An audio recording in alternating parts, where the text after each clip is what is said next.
Gabon, ongi etorri gaur ere hurbilean saiora. Gaur ere hemen ibilbide luzeko pertsonaia dugu gure artean. Bera musikarekin lotua izan da txiki-txikitatik. 6 urterekin solfeoa ikasten zuen jada eta akordeoia eta gitarra ere jotzen zituen.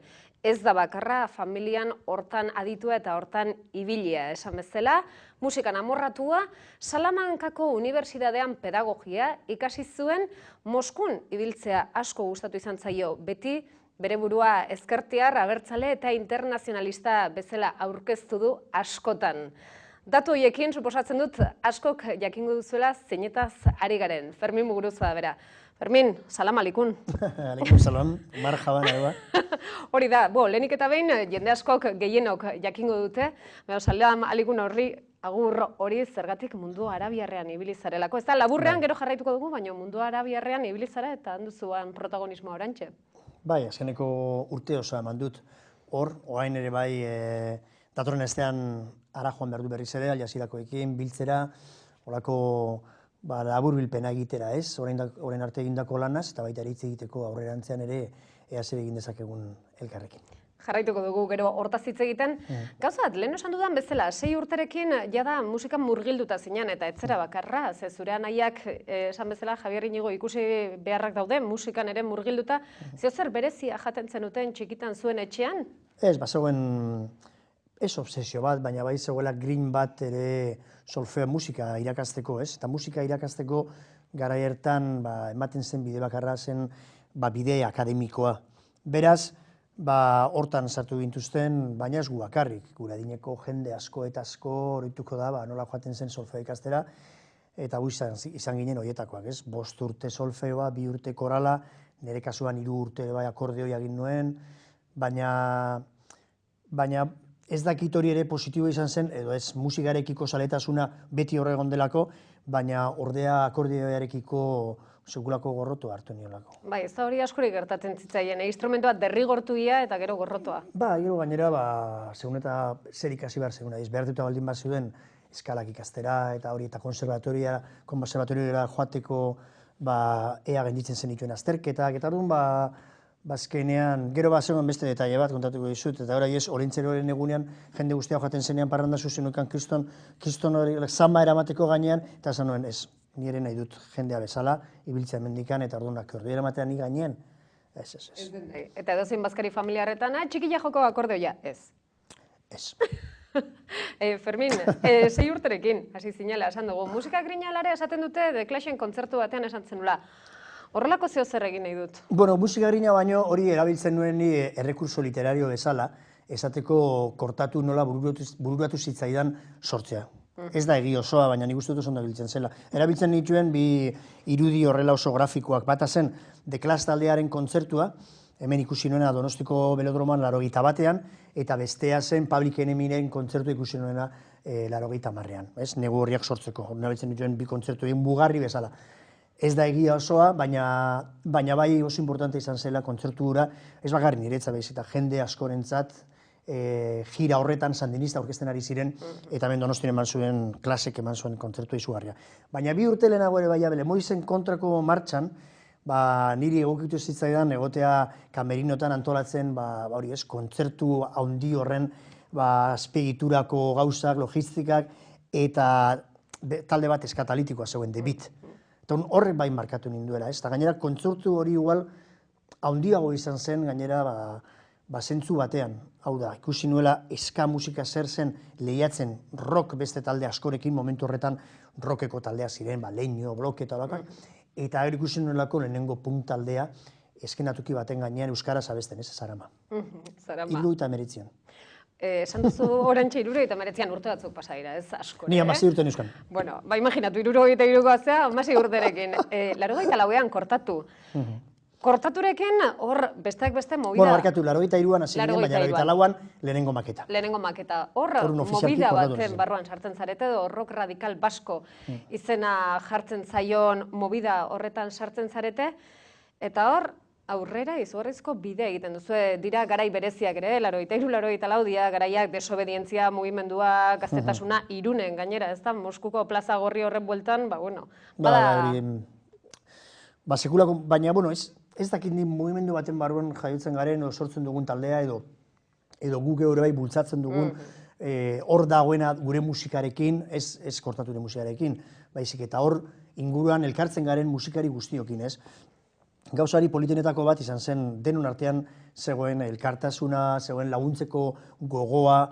Ni horitzen naiz, lehenengo aldia jo genuna Gasteizin izan zen Josu Zabalak, ertzainakekoak esan zigulako, ez? Jo, etorri behar duzu Gasteiza jotzera, baina etorri behar duzu jotzera Txantxiku tabernara. Taberna bat non sartzen ziren 50 persona, ez da hor dena zegoen pilpilian. Eta horren, holako sare bat zegoen ere bai, ez? Horren beste hitz egiten dugula, sare sozialen inguruan, garai horretan ere bai, existitzen zen beste sare mota bat ere bai, ez? Eta horrela jartzen ginen kontaktuan, balde bat bestearekin, lehela enteratzen ginen oso den kontzertuak. Eta horren eratu zen, egia esan da, mugimendu bat bere nolakotasun propioekin. Hau da, ez mugimendu bat, asamblea bat erabaikitzen duena edo partidu politikorekin edo partidu politikoek zeukaten disiplina vertikalista horren inguruan antolatutako jendea, ez. Guk egiten genituen gauzak, egin genituelako, bere sekulako energia genukan, eta badugu.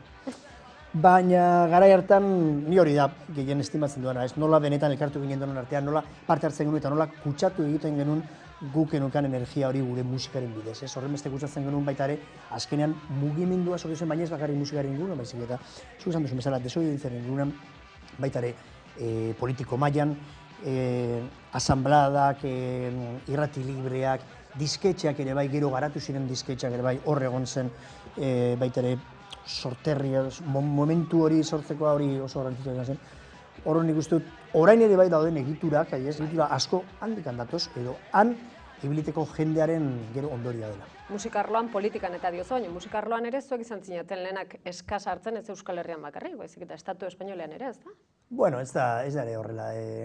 Ez horren beste, ez gero dira horregatik, dira mito batzu, bueno, mitifikatu egiten dira zenbait gauza, eta ez, joder, pues, eska ere bai hemen bazegoen Donosti Sound horren barruan, ziren talde batzu, jotzen zutenak eskaren bat, horrela, ertzainak berak ere bai, jotzen zuten ere bai eska, gertatzen dena da, guk igual egin genuen nasketa berez izan zera, gero baita ere power trio ginen, osea, hirukote bat, horrek zera, ez oso gauza zuzena izan du beti, ez, gu beti hori, bueno, Jam, eloako taldea, baina power trioren zera hori oso indartsu izan da beti, eta bai eska eta punk oso ondo uztartzen genuela. Nik uste dut, hortan ez dagoela dudarik, ez? Jendeari gustatuko zitzaion, edo ez, baina egiten genuena zera zuzena eta oso erabatekoa, ez dagoela dudarik, horregatik inpaktatzen zuen horren beste. Eta orduan, hemen, Estado Espainolean, Europa osoan, eta ero Latinoamerikan, sortu ziren talde asko eta asko orain oso ezagunak direnak, Fabulosos Cadillacs bezalakoa, adibidez Argentina, edo Mexiko Maldita Vecindad eta horiek denek, aipatzen dute referentzi bezala kortatu. Beste gauza bat da, orain esaten ari garen mugimendu guzti horretan barna, nik uste bai izan zela inflexio puntu bat edo zuentzat ere, eta euskararentzat ere oso garrantzitsua izan zena, kortaturen barruan kolpez golpe ateratzean dena euskaraz izatea, eta hortik aurrera, bueno, euskara ikasten ari zinetan, eta gaur adibidez ikustekoa da, bai euskararen erabilera, bai euskara maila, eta euskararekin egin duzun bidea, ez da hori ere bai izan aldarria jende askorentzat? Bai, hori referentzi bat izan da, ez, ni beti izaten, bueno, ezagunena bani izan naizela, edo kortatu izan zela, gero, kortatuk ematea pauso hori, hemendikan distantzia honekin ere bai ikusita sekulako izan zen. Duela oso gutxi egon naiz Marseillan egon Basilea topaketa batzu, eta adibide hori jartzen zuten, ez? Nola arraio, etortzen zaren hizkuntza batetik hitz egiten duten 300 milioi eta pasatzen zara hizkuntza bateran, hori, 500.000 garai hartan, orain, igual milioira ez dakita llegatzen garen, baina, bueno, hor txortz. Esango dugu baietz. Bale, milioi bergara. Orduan, itzela da, ez bakarrik koherentzia politikoaren gatik, ez? Eta kulturala, koherentzia kulturalaren gatik, ez? Baizik eta Basilelako ere bai eztabaida batzu. Ez, baina mesua gehiago ere bai zabaltzen da ere bai gaztelaniaz hitz egiten baduzu, eta horrelako eztabaida zegoen gure inguruan zegoen zenbait jenderen artean. Baina jendea zegoena, esaten zuen momentu horretan ez, ezkera bertzalen eta guzti, ez? Eta gero baita ere, komertzialki imagina ezazu, ez? Ze suposatzen da batean, hori ez, holako zabalkunde bat izatea, balizko zabalkundea edo horren beste tokitan eta hori ez, gaztelaniaz, nahiz eta baita ere Europan adibidez, gaztelaniaz hitz egin bazegoen momentu horretan Latinoamerikarekiko ere bai begirada berezi bat. iraultza sandinista izan zen, ni egon nintzen 86an bira bat egiten FMLN-entzat ere bai El Salvadorreko gerriarentzat diru ateratzeko armak bilatzeko, eta hori gainera Partido Sozialistak ere bai... Beste garai batzuk, Baina Alemaniako Partido Sozialistak ere bai bultzatzen zuela hori. Imagina ezazu, ze garaietaz ari nahi zen hitz egiten, ez? Orduan, gaztelania ere bai jende asko ikasten ari zen. Eta jende asko joaten zen bai Uruguaira eta ikastera ere, hango esperientzia Tupamaroena, orain presidentzian daudenak, edo Montoneroak Argentinak, orduan, gaztelaniarekiko zegoen ere bai horrelako miresmen, edo zegoen exotismo puntu ikutu bat, oso polita zena iraultzarekin lotzen zelako, ez? Gero ere bai Mexiko etorri zen, zapatistekin. Izan zen momentu bat, mugikortasun handia egon zen hor, ez da? Izugarria. Orduan, momentu horretan kortatuk ematea olako kolpe bat, ez? Eta orduan kolpez-kolpe esatea jarraituko duela Euskaraz egiten duenan disko bat, izugarria izan zen, ez? Baina ni beti ere esaten dut, ez?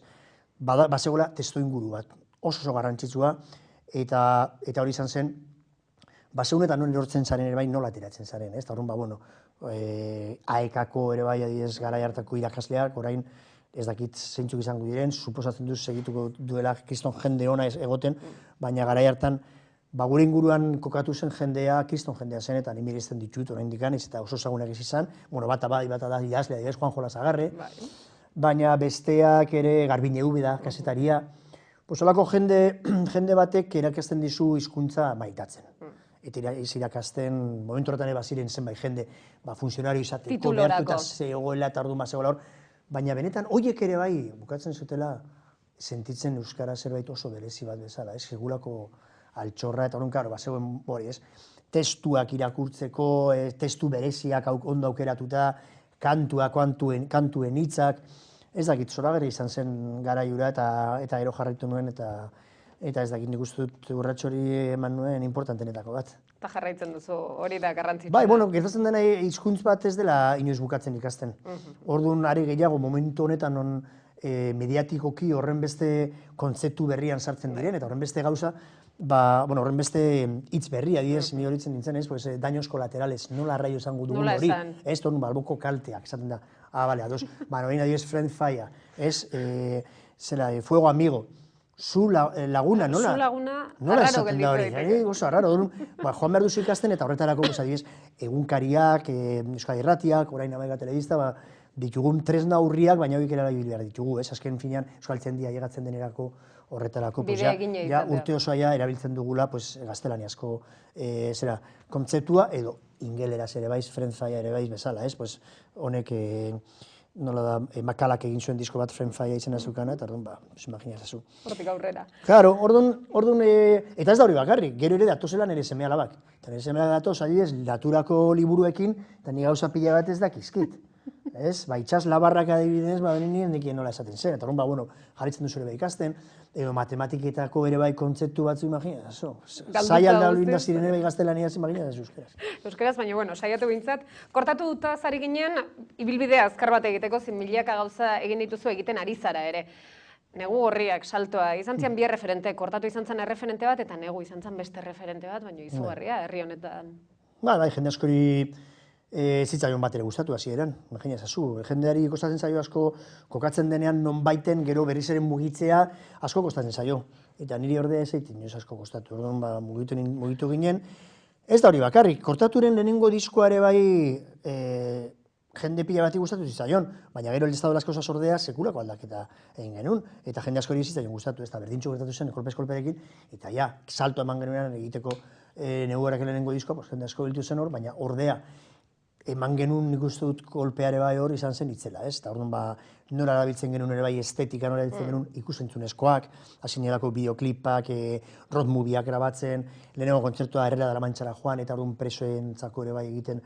Bai, bideo mitiko batzuk bintzat, hor geratu dira. Eta kontzertu osoa, Herrera de la Manchako kontzertu hori, orain momentu honetan 20 urte pasatu direla, ikusten duzu eta harrigarria da nola gauden gu nahazten metala, hip-hopa, tradizioa ere bai, bertsoak ere bai, nahaztu genitulako bertso joparekin, eta nola lehenengo lerroetan, emakume zar-zarra dauden. Gehienak egongo dira igual hilda, gara hartan igual zeuskatelako 60 urte.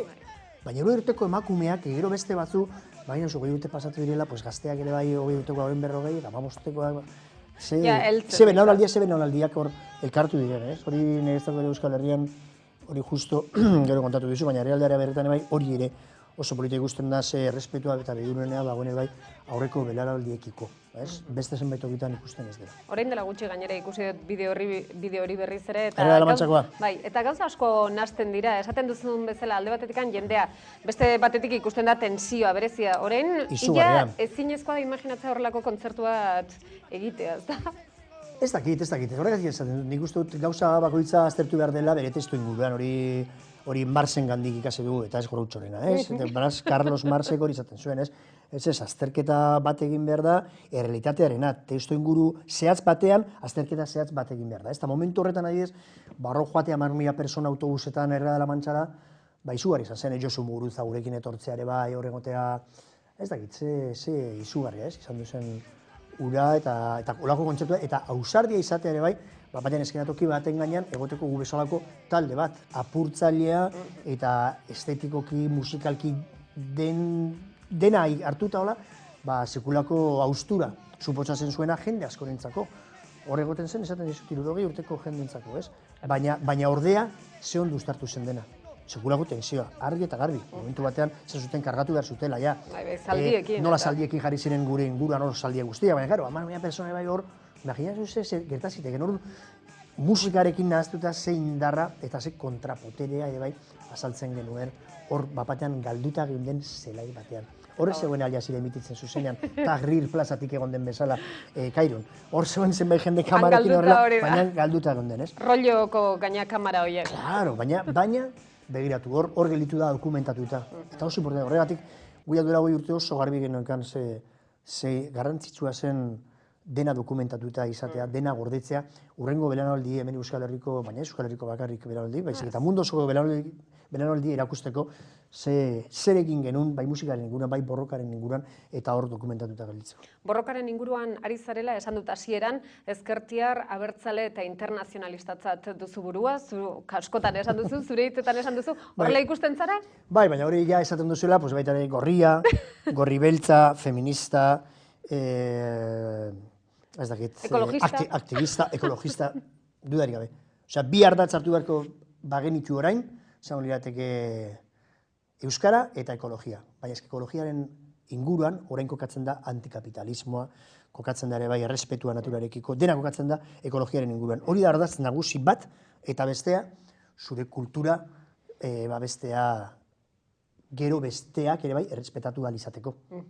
Ekologia eta euskara. Baina egia da, arazo asko ekarri dizkitzula ere bai, politikoki zaren bezala aurkeztu izatea, arazoak ekarri dizkitzu. Leku batzutan zu betatu zaituzte, betatzen saiatu dira.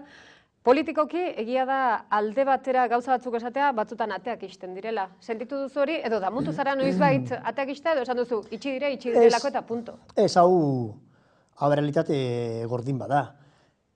Toki askotan ez da atera, baina bomba bat jartzeraino ailegatu dira, bere adibidez Bartzelonan, eta horregatik badira tipo batzu harrapatu zituztenak bomba alertu zitzaielako beraiei, besoetan, baina joan ziren bomba bat jartzera nire kontzertu batera.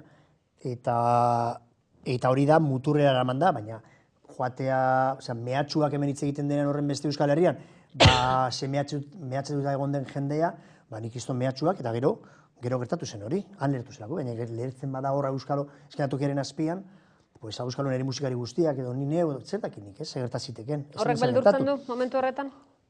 Edo amorrua da gehiago edo ez dakit zer da? Gehien bat desgazte bat, badago tensio bat.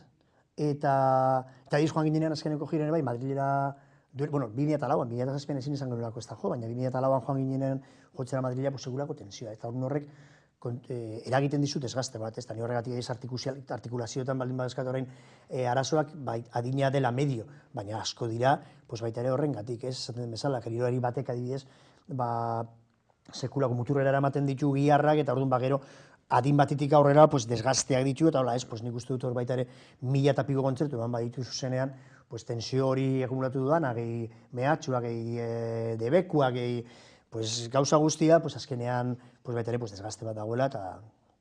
Besteak beste. Ba, hemen nago oraindik. Hombre, hortza dut, denbora bateako. Neure buruari hori Mauriziak esaten zen bezala, ez? Aupa Maurizia. Pues ni orduan neure hori esaten dut. Aupa Fermin, ez? Aupa Fermin. Eta jende asko ere bai nola esaten dian kalitik anatorrela ikusten nagoenean, pues horrek Animatzen zaitu. horrek eramaten nago aurrera. Irudi bat izan genuen denak hor ikusi genuen, askok zuzenean, musikasarietan, Espainiako musikasarietan, saritua izan zinen, eta orduntxe egunkariaren historiarekin pilpilean geunden denak, eta egunkariaren aldeko aldarri egin zenuen, eta txistuak izugarriak jasantzen ditu. Bai, hor... Beste desgazte bat edo ja... Ez, horre... Osea, ez nago bat ere lasai, ni ikusi nuen lehen guguna hori asko errepikatzen da, gainera, YouTubeen ez dakizen bat bizita esan dituen, toki guztitatik dago, ez? Gainera, are gehiago, gero, deklaratu zutenean, ez zegoela eskubide, auzitegiak ere bai berak esan zuenean, ez? Bertan berak gelditu behar zela hori dena, naiz eta horrendik auzitegi ekonomika horrendik gelditzen den. Hori da hor dagon. Zabaldu da berriz ere hori, eta imagina zazu, ez? 2004ko bideoa dela. Baina oso importante izan zen, eta nik uste dut argazki oso potentea gelditzen dela, ez? Ze jendearen artista askoren, edo abeslari eta musikari askoren intransigentzia, ez? Eta ez jakintasuna, eta ez dakit, ez? Adierazpen askatasun hori, ez da? Claro, ez? Denok bai, etxe egiten zuten gerraren inguruan, baina hemen baldin kokatzen bagenun gerra zure etxearen ondoan, aizu hitz egite gute egunkari bat, ez? Eta ni hori joan nintzen salatzera, ez nuen beste gauzetaz hitz egin. Joan nintzen Bartzelota mendirekin, hor pasatu genuen oso gaizki. Eta nik ikusten dut ze tentsioa daukada momentu horretan. Eta gero atera nintzen hortikan ere bai, egia esan behar behizut, ni espero nuen edonore etortzea, jipoitzera, benetan. Hor azten denean olako masa bat, masak hori eragiten du dira, bai, momentu batean norbait etortzea, eta ni hor nengoen, eta ja, zintzenean begiratzen, ezin zuziren ere konpliziak eta horrela, hori justo eskenatokiaren, teloiaren atzekalean, zegoela zenbait jende, eta gero Famino Cansadoko orkesle bat zegoen, ez? Pues horietako, ez dakit zen Famino edo Cansado, ez dakit, baina, horietako bazen, eta ateratzen egin izan, zezian, ole, tus huevos Fermin, berak esan zuen. Berak esan zuen. Ebala, hostia. Eta gero sartu nintzen barruan, eta hor zuen apretsistak eta teknikak. Quiero denunciar en estos momentos de guerra global el cierre por las armas de un periódico, el único que teníamos en euskera, en lengua vasca, que era un instrumento, el único instrumento que teníamos los vascos para difundir nuestra música. Este premio de Amaia Zubiria, mío, y también Benito Lerchundi, para los trabajadores de Egunkaria, para nuestro único periódico en euskera, para su... Ordea oso ondo etortzen. Ez, gainerari hori, pizkat ahotsa altxatu omen nuelako, ez dakit, ez? Ez, hori... Abesten esan bertzen Fermin, agian. Nik uste hori denak desgazte izugarri ematen du, baina gero, ere bai, ematen dizu, ere indar berezia, ikustea zenbat jendek idazten dizun. Zua gizu, gau horretan zenbat mezu jaso nituen, zenbat jende, Martxelo Tamendik esan zidan gero, Beira Fermin, deitu idate bain txabertan, egunkariko, hor zegoen jendea, prestatzen da izan zidate bira. Egin ziten gauzariko berena, egin duzula. Orduan, ospatzeko hemendikan, eta gero, karo, etorri hona Euskal Herriera izan zen zerbait, itzela, ez? Oso no dela, sentitzea batean, herri baten horrelako besarka da, hori izugarria da, hori ematen dizu kriston indarra, ez?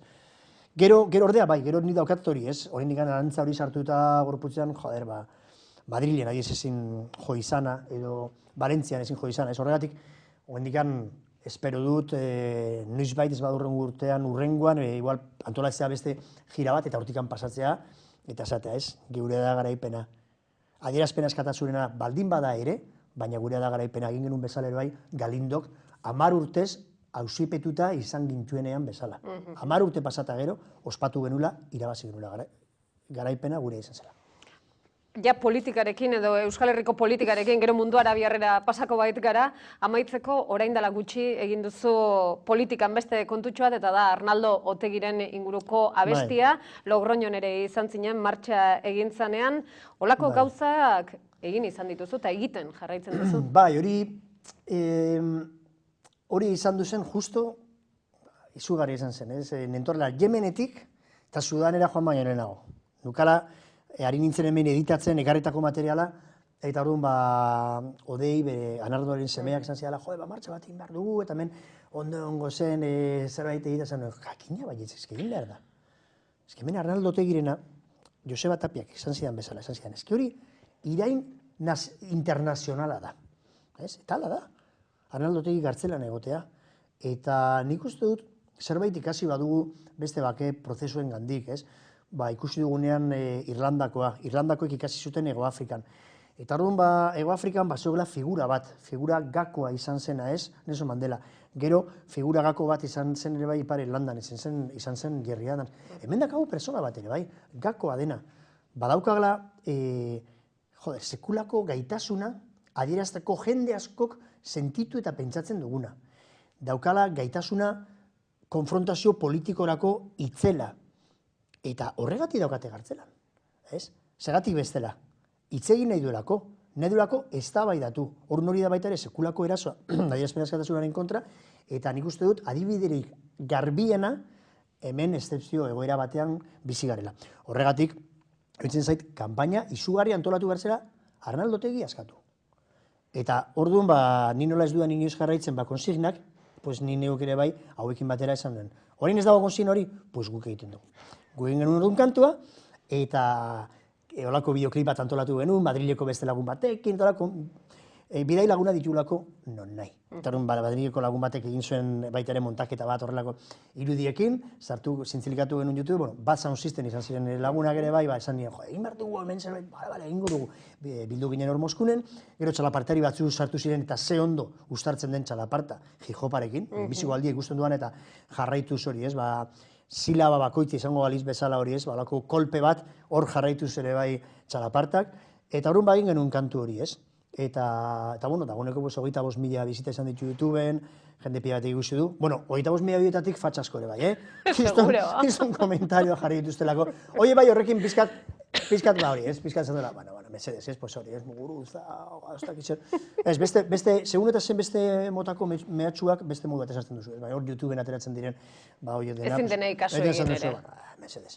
Baina bai izan zuela bere hori hartzuna, eta joan ginen ere bai Logroñora, eta iruditzen zait oso importantea. Oso klabea iruditzen zait orain bultza egitea persona referentzial batekin lagunduko duena gainera gero beste guztia bideratzen. Eta horretarako Arnaldo Otegi daukagu. Politika alde batera utzi, eta orain jarraituko dugu. Por cierto. Bai, esan. Berak entzun zuen ere bai kantu, Hor barrutik? Claro, eta gainera semeak hori ez, hartu zuen, hori ez, eta jarri zion, eta orduan kriston posi dagoela, izan oso atsegina izan da. Baituzu gauza kutxunak hor gordea. Bai, eta hitz egin du ni berak gartzelan dagoela, eta hori ez, Fermin, zeon, ez da gizertu honun, kriston indara eman zian, ez? Horrek, hori ez, hitz egita behaekin zuzenean. Musikatik, orain politikatik musikaz hitz egin dugu, orain azken zure ibilbideruntz pasako gehi, iruditzen baizait ez dezula uzten ezerrez iazutik. Musikarekin hasi zinen, 1000 gauzetan ibili zara, eta orain zinema munduan sartu zara, zuzendari, dokumentala, hasi zinen zure debuta Checkpoint Rockekin izan zen. Hor esan dudan hasiera hori, hasiera ez, bideoklipekin hasi zinetenean, egia da lehen esan duzu, ja izan zala oinarri bat, ezta? Baina orain bideoklipak ikusentzunezko mundura salto egin duzu, hor internazionalista daukazula zure burua internazionalistatzat ere, hor askotan adierazi duzu, eta beste hor debut horrekin, ez da? Bai, baina begira, esan du lehen ere bai, kortaturekin jargi genukan, kortatu, imaginazu ze daibide ona izan zen, ez? Uztailaren 7an, Zarren Handiak alde egiten du Gartzelatik pitxirekin, ez? Pikaberekin. Hortikan 2 astetara kantua eginda daukagu, eta hortikan hilabete batera bideoklipa egin dugu. Jo lehen horiek esaten zuen, ez? Lortu beharko genuke egitea kantuak egunkariak izango balira bezala, ez? Eta momentu horretan ez zegoen internet. Momentu horretan esen existitzen ez da CD-a. Hendikan bakarrik kaseta eta LP-a, ez? Baina hori, kapaz ez, eta gainera zegoen kamera digitalak orain dauden bezala, kriston mailarekin grabatzeko gauza horrela, ez? Baina grabatu genuen eta egin genuen. Orduan, oso denbora gutxien bat-batean hori kaleratu genuela. Eta gero, bigarren diskoaren izena Estado de las Cosas da Wim Wendersen pelikula baten titula, izenburua. Grabatu genuen azken Gudadantza, jarri genuen izen hori eta grabatu genuen kontzertu osoa kriston kolaboratzaile pilakin, Scorsesek egin zuelako The Last Waltz, The Band taldearen agurra grabatu zuelako kriston kolaboratzaile pila batekin eta horrela. Hau beti referentziak hartu ditugu eta jokatu ditugu referentziaekin. Hartzen baduzu ere bai Negu Horreken lehenengo diskoan, hor dago Azken Tangoa, hau da, Azken Tangoaren pelikularen ere bai inguruko zenbait detaileak. Zera, Bidoberman Beltz, hor ere bai, El Cabo del Miedo, hori, Robert De Niro. Beti daudira referentziak, eta horren beti horrekin, baina Negu Horriaken esan dizut, beti ikusentzunekoarekin ere bai, sekulako garantzia, eta gainera egin genuen Negu Horria telebista. 84an egin genuen Negu Gorria telebista, eta orduan Inigo Martinez gure lagun bat jarri genuen bai batean, eta orduan berak azaltzen zuen segiten ari ginen. Eta orduan, claro, egin genelako, kiston ekintza pila egin genelako urte horretan Negu Gorriarekin. Orduan, nola telebistetan ez zuten hori asko isladatzen, gu sortu genuen gure telebista propio, eta ditu genion Negu Gorria telebista. Eta gero ere bai, azkeneko kontzertu, dena daukagu grabatuta, eta horregatik Negu Gorriak bai daukagula ondo dokumentatuta, bai egin ditugun bira guztiak, road movieak egiten genituelako gero, azkeneko kontzertu osoa dago grabatuta. Ezin daitekela orduan esan debuta oraingo historiarekin izan dela bizik eta ibilbide luzea. Ez, eta gero gainera, lehenengo dokumentala izan zen Jamaikan grabatuta. Hori Euskal Telebistarako egin nuen, hori Roberto Mosso zegoen justu momentu horretan, eta nola, Jamaikara zoazela, grabatu, grabatu eta ez da gizan. Eta joan ginen eta presupuesto minimo batekin, kamera domestikoekin, baina egin genuen gauza bat, horren freskoa, horren benetazkoa, hortan kiston ez da bai daude orain dokumentalen inguruan, orain zinemari buruz tema dugu, hain zuzen ere, dokumentaletan ere bai askotan fikzionatu egiten da, edo prestatu egiten dira gauza asko, Eta orduan zenbait jende gordea, defenditzen duena da dokumentalaren oinarria dela, ze gertatzen ari den, hori grabatzea eta hori isladatzea. Eta hori da, lortu genuna Jamaikako grabaketarekin, jartzea kamera batzu, eta grabatzea, nola ensaiatzen genuen, grabatzen genuen, eta gero baita ere kontatzea, zer zen Jamaikako jendearentzako musika. Nola bizitzen zuten baita ere, nola bizi izan zuten adibidez musika eta politika eta giza mugimendua gertatu zirenak, nola sortu zen, nola garatu zen gero horregera, eta gero zer zen batez ere kultura askoren arteko topaketa, gertatzen dena Jamaikan adibidez, jende guztia joaten den, jende pila joaten delako grabatzera, aia joaten dira beste herrietara, nola joan den nahazten beste estiloekin. Eta orduan hori izan zen lehenengo dokumentala. Claro, dokumental horrek ero kriston bidai pila egin zituen. Egon zen Mexikon, Argentinan, Berlinen, Parisen, toki pila batetan programatu zuten, Eta orduan hori egin eta gero bai pentsatu nuela hori, aspalditik sartuta neukan hori, Palestinen inguruko zerbait egitea. Momentu honetan, aspaldin egiten genuen igual disko bilduma bat, adibidez, baina momentu honetan jendeak ikusi behar dugu, guk ere bai ikusi behar dugu, ikusi nahi dugu. Nolakoa den jendea, ze adierazten duen bere begiradekin, bere aurpegia, kantatzen duenean nola mugitzen den, ze aurpegia jartzen duen, ze ingurunea daukan, eta ingurune horrek nola eragiten duen berari, eta berak nola eragiten duen ondoan daukanari. Orduan, horretarako lanabezit oberena daukagu dokumentala, eta nire kasuan adibidez dokumental musikal. Ahaztu zaizu, nire bizitzaren pasarte batera. Zein, kontatu iazu. Kontatutik Negu Gorriak era, nola egin irratian egon nintzen 3 urtez. Hori da. Eta zutabigile izan zara, egin irratian egon zara, zugu asko indituzu. Bai, hori argian. Bakargan lau egun edo 5 beharko genitula, zure ibilbidea pasatzeko, ez da lau. Hori nengo ditugu kapitulo bat.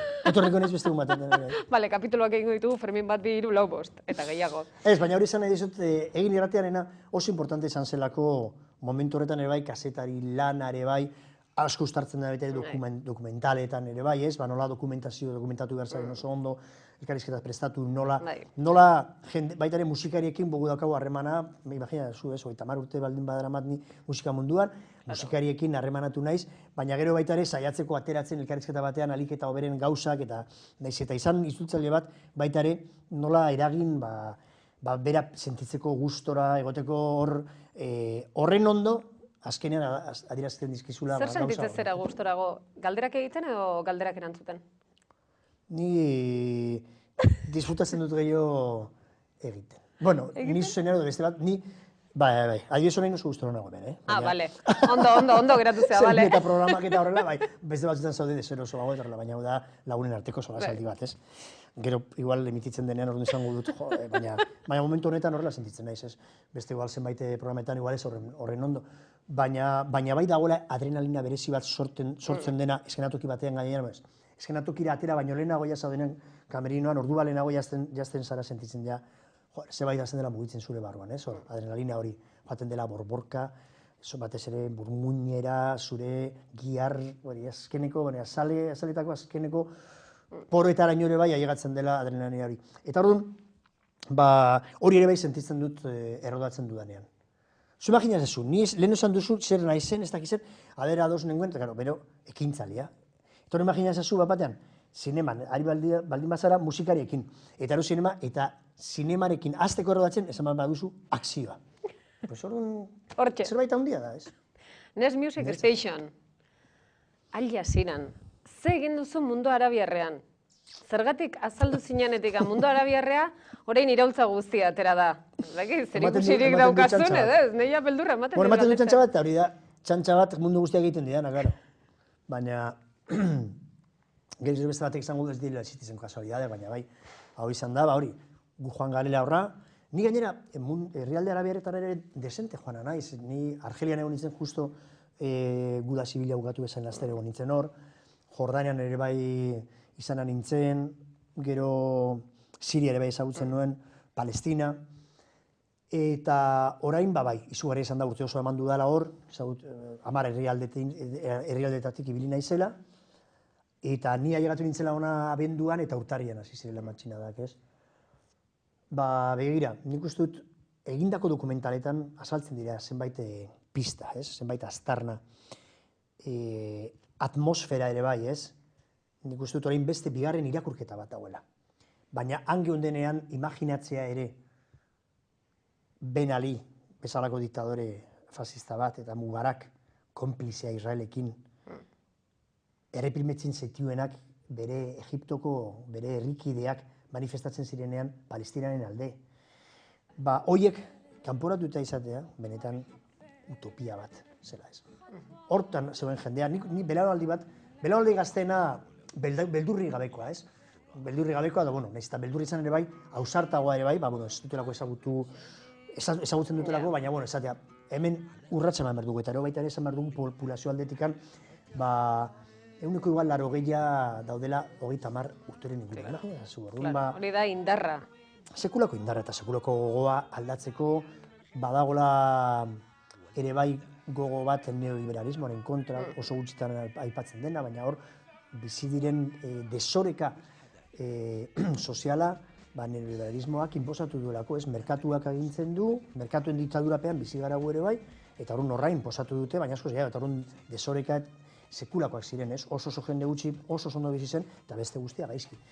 Orduan, bai dagoela atmosfera bat, eta bai, adibidez, entzuten dituzuenean kantu batzu orain berriz ere, beste modu batez sentitzen dituzula, ez?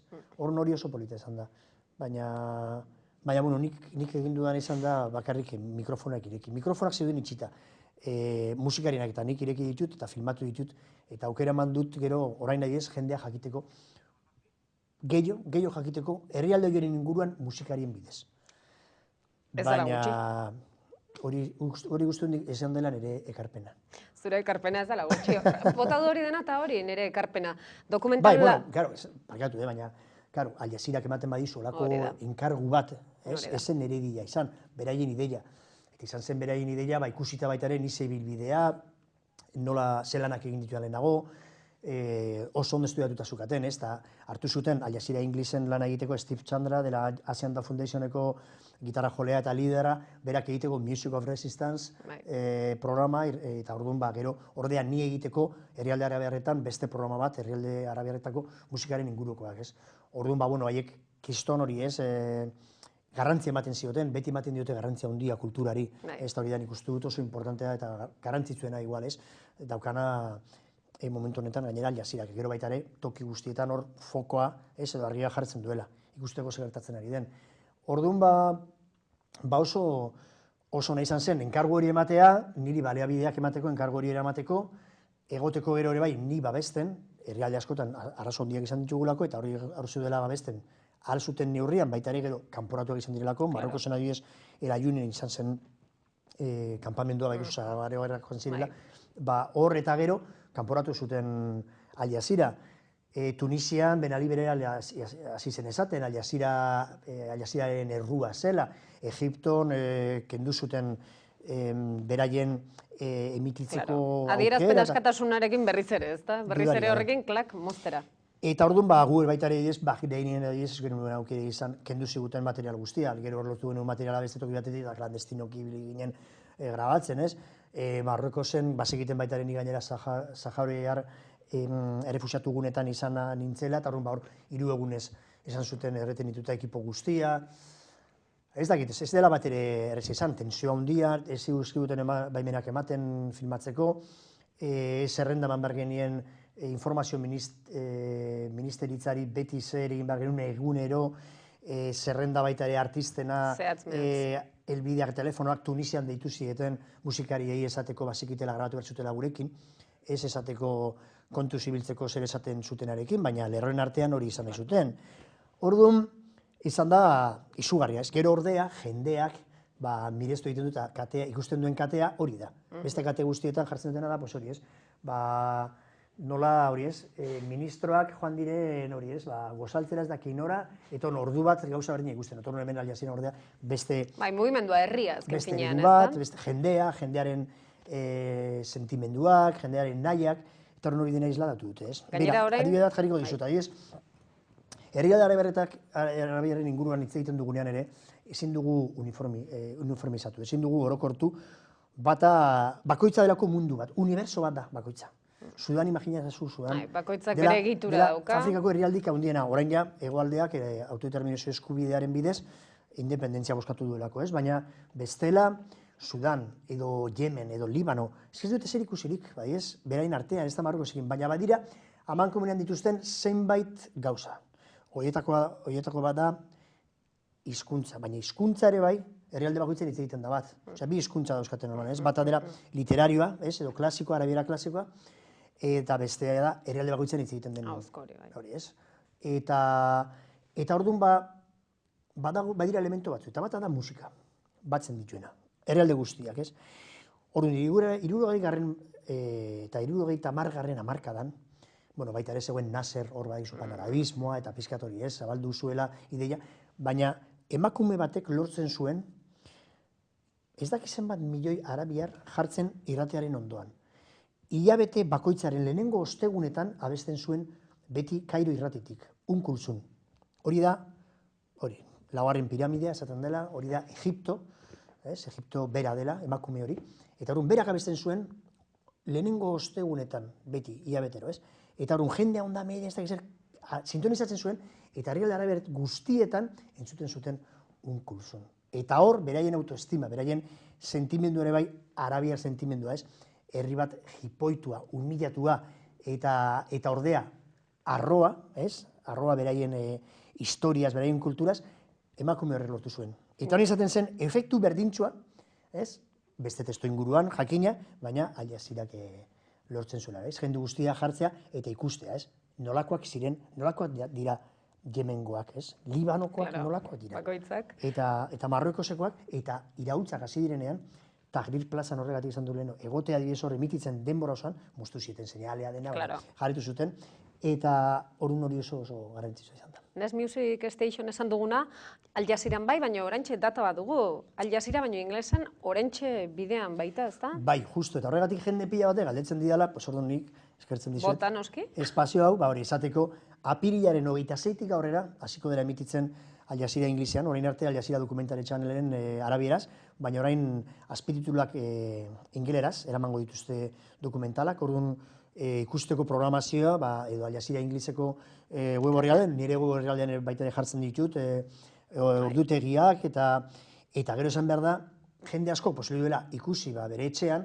Al Jazeera ingles jende askok sintonizatu duelako, baina jende askok ez, baina guzti horientzako, streamingean aukera daukatera bai ikusteko, zuzenean dokumental horiek emititzen dituztenean. Bortxe usten dago. Urrongo Al Jazeera euskaraz ikusi beharko da. Ez naiz hor sartuko badakidalako badaukala lioa, esaldi horrek beraz hortan utziko dut. Bai, askotan, gero esaten digute humorerik ez daukagula, baina humore daukagunean ezin dugu humorerik izan. Nik uste dut kriston ondo egon zela, hemen gainera, telebista honetatik, zabaldu zenean hori, Al Jazeeraren inguruan egin zelako azterketa bat, duela urte bat, patxigaten, behin eta hori zirenean esaten, ze interesgarria zen beste eredu bat telebistarako, ere bai, ez?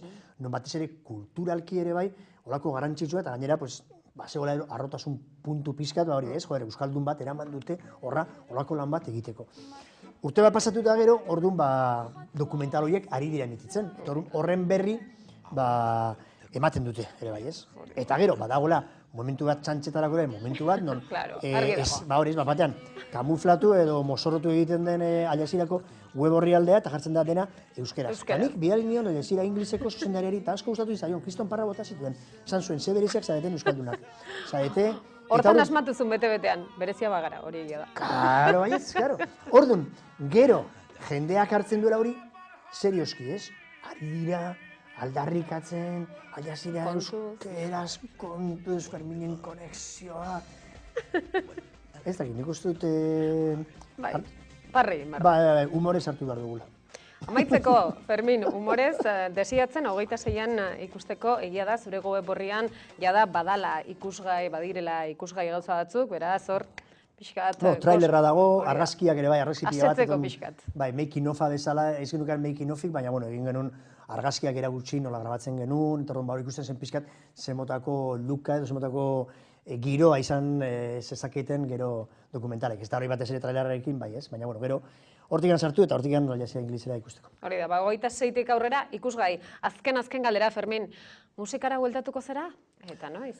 Bueno, musikaz inguratuta nago. Horri da, etzera inoiz joan, ez da? Baina, bera, egin irratian hori galditzen zidaten ere bai, ez? Eta gero egin nuen, eta nire naiz joan, nik uste dut oso esan ozenkiren garen, bai, negu horriaketik ere bai, egin nuen gero ja hori ez, bakarkako lehenengo hori ez, brigadista sound sistemera, ba hori ez, bete-betean nengoen ekoizpen lanetan. Taldeak ekoizten, ez? Nazioartekoak ekartzen, esan ozenkira, gora herriak izeneko beste zigilura. Orduan, ba musikarekin beste disko berri bat egitea, ba seguru, baietz, ez dakit, orain momentuz ez. Eta aurten ez behintzat. Aurten ez dukaleratuko eta jirarik ez dut egingo, eta hurren urtean ere ez dut uste ere. Egingo dudanik, ba proiektu asko ere bai, gauza asko egiteke daudelako eta egiteko, ez? Ditu dalako, baina batet daki. Fermin Muguruza luzerako daukagu. Ea ba. Ez da? Ederki, Fermin, mila esker gurean izateatik, hola amaituko dugu irrifarre honekin. Fermin, mila esker zorteon, aprilaren 26an ikusteko aukera Aljazeera English kate horretan, eta dokumental horiek horri izango dira ikusgai. Fermin, mila esker, beste bat arte. Bale, zuri. Eta zuei ere eskerrak eman beste behin gurean izateagatik, eta badakizue urrungo 2 astetan ez gaituzu hemen izango, aste santua eta Pasko astea dela medio, 2 aste jai hartuko baititugu bintzat saio hau egiteko bitarte horretan. Ongi izan eta ondo igaro, oporrak dituzuenak.